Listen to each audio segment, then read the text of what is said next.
would also like to invite the panelists here, which includes Dr. Meenu Gupta from Jolly Grant Hospital, Dehradun, Dr. Sapna Minocha from Apollo Hospital, Delhi, Dr. Kanika Sood Sharma from Narayana Multi-Speciality Hospital, Dharamshila, Dr. Sajal Goyal from Jalandhar, Patel Hospital, Jalandhar. Dr. Vinita, hi. Hi. I think we have about only 15 minutes to do our discussion. Dr. Kanika? Kanika, are my slides visible? Yes, ma'am. Okay.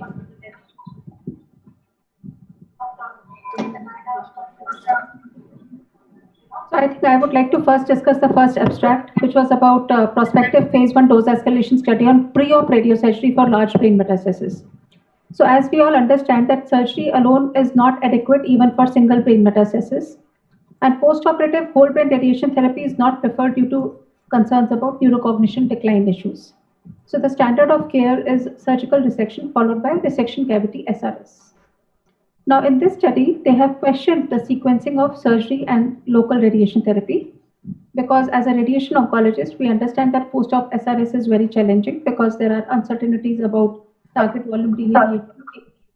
We have to add CTV and PTV margins, and then there are concerns about cavity volume, change in the cavity volume, and there is a risk of leptomeningeal metastasis also. So, I would like to ask everyone, including Dr. Sapna Minocha and Dr. Sood, that have you seen any patients with leptomeningeal disease after brain mets resection and SRS? What is your experience?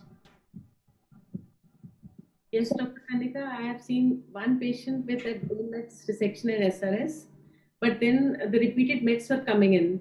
And also with leptomeningeal disease, I have seen patients with who had we gave SRS only for initially it was 9 mets, but the patient was asking for SRS only, not the whole brain with SIB. So we gave the SRS because she was mother of a doctor. So and after that 1 year later, again she had developed the metastasis at different sites. So again we gave SRS, but 6 months she developed the leptomeningeal disease. So I think repeated SRS and if multiple mets are there, the probability of LMND is there.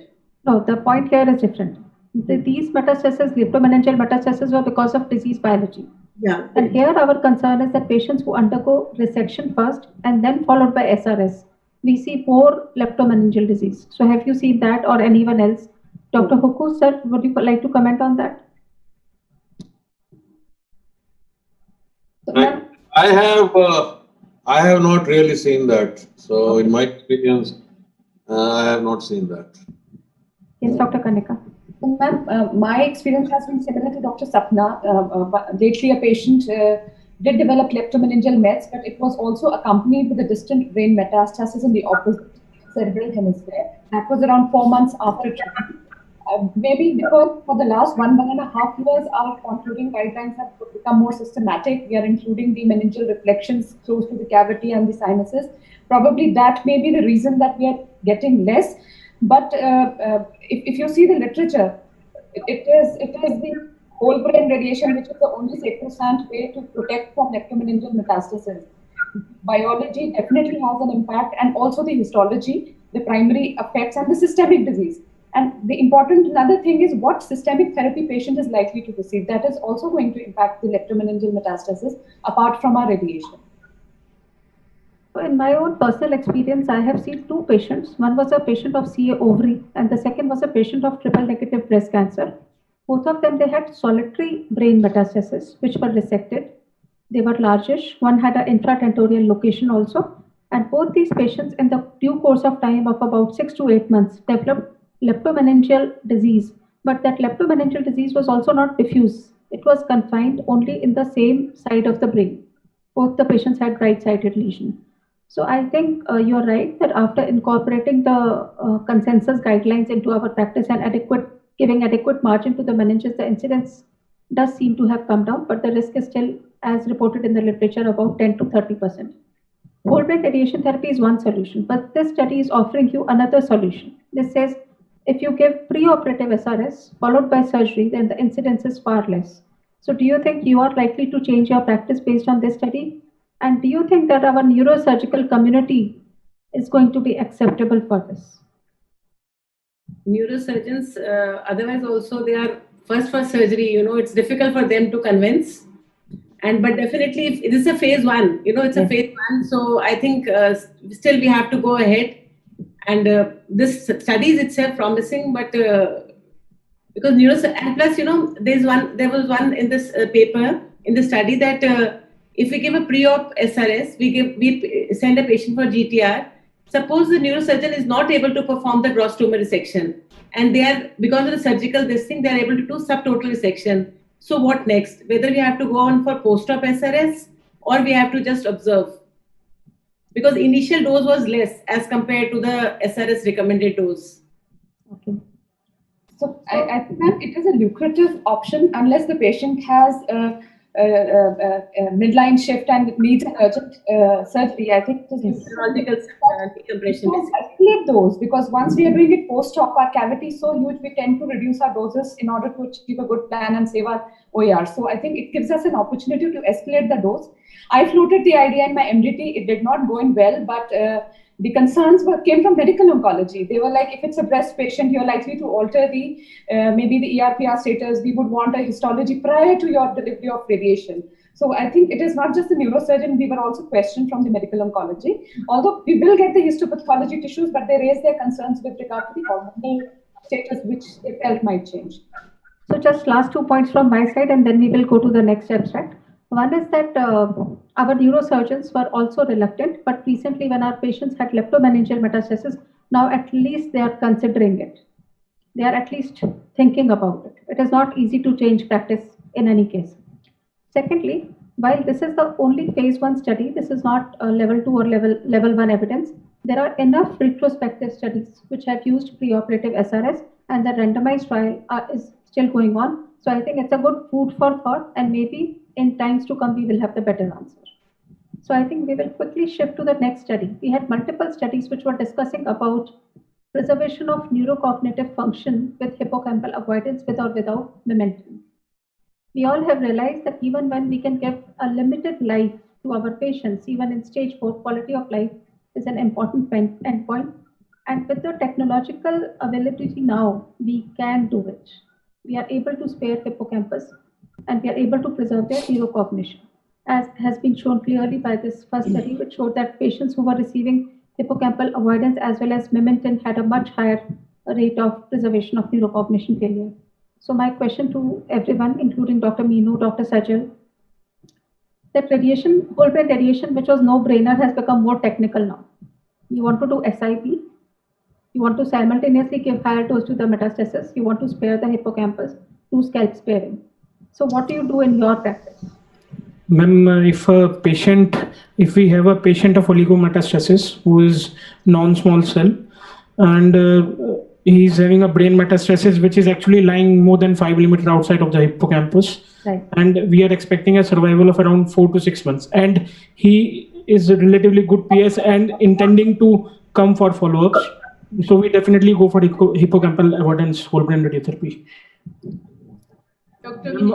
Alternatively, we can also use stereotactic surgical procedures, fractionated SRS procedures. Right. Yes, Dr. Meenu.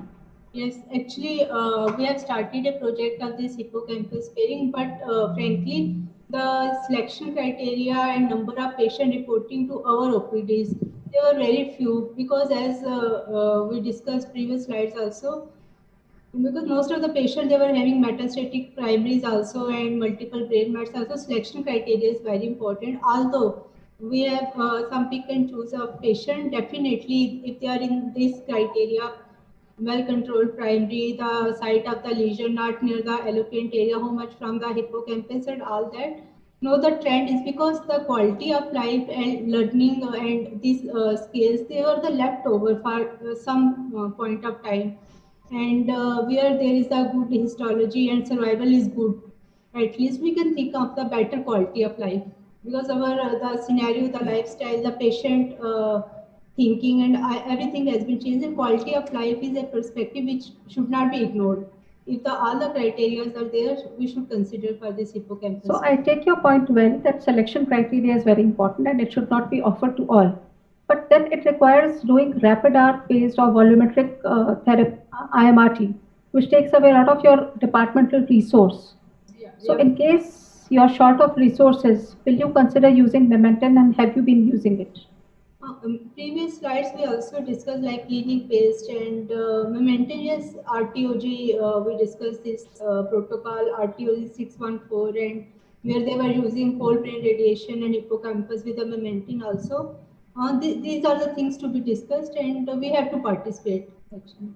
Because they were, we see previous slides also, they were having as a literature, because our institute we are not using, but I think we can consider this drug very safe, not very toxic, and there was excellent 4-month your learning scale, and after 6 months, all And the even having a personal experience of having used Mementin and what are the side effects or challenges? Ma'am, I have used for the past 1.5 years, but I'll be very honest in telling you I haven't quantified the neurological changes by the questionnaire based or maybe. But any side effects or any adverse effects or? Well, I did have compliance issues because when you tell the patient what it is for, after 4-5 months they say, ma'am, my memory seems to be fine, I've stopped it. So they come to me that we've not taken it for last 2 months. So there are still issues actually streamlining it into the practice. So I'm using it, no safety signals I have seen so far. Dr. Hukku, sir?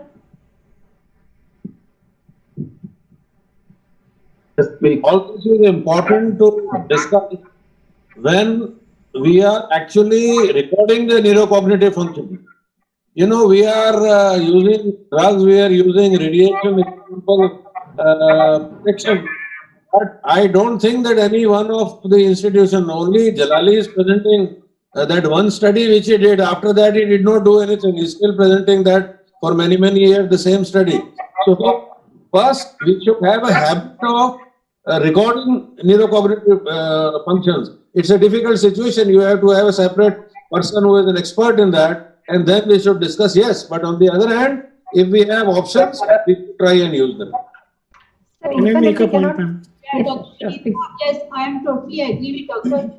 Excellent, because it's very neurocognitive function and lot of this MMS and all that. We have to involve the neurologist, we have to involve the psychologist and the trained, because it requires a session for at least 1.5 hour or 2 hours or 3 hours and regular follow-up if you actually wanted to see all those scales. And yes, there are the data from our Indian scenario projects or PCs or some things are there where they have involved the scale.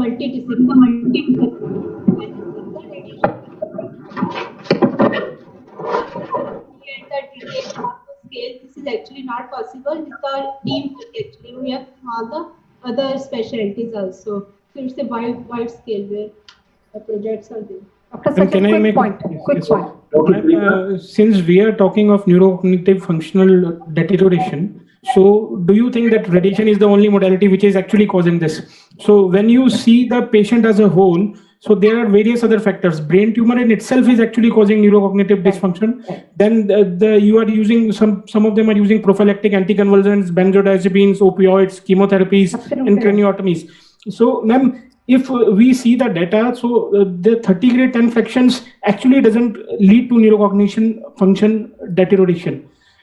It was, ma'am, D'Angelis' original study, in which they have actually used unconventional fractionations or radiosensitizers, and that has led to that means 11% risk of neurocognitive function. So I think I partially agree with you. Let's quickly move to the next discussion before we are asked to stop.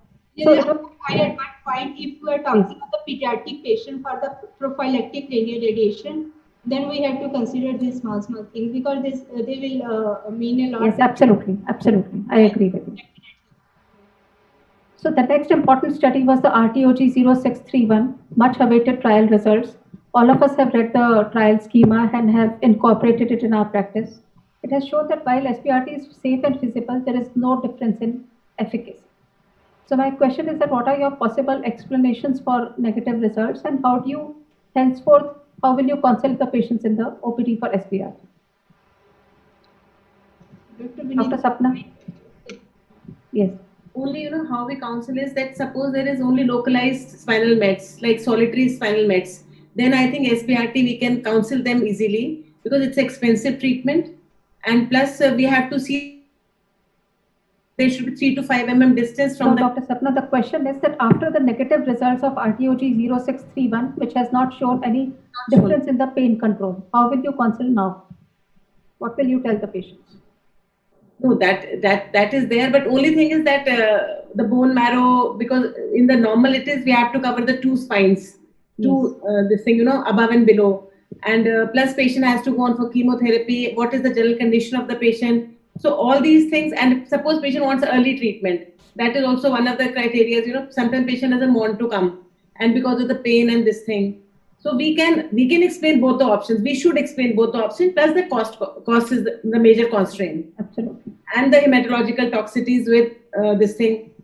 Also pathological fracture, and I think that neuralgias, वगैरह, that is there. That is, not. I have not really seen any pathological fracture with SBRT. Dr. Kanika, any different point of view? And in addition, we know historically when we were comparing 30 gray 10 and 8 gray single fraction, the requirement of re-radiation is more in 8 gray single fraction because effectively the dose which you are giving is lesser in comparison to what you're giving through SBRT. So you'll have to tell the patients that you might come to our clinic again and again because that dose which we have given you is not as good as SBRT. So that is one point which needs to be understood.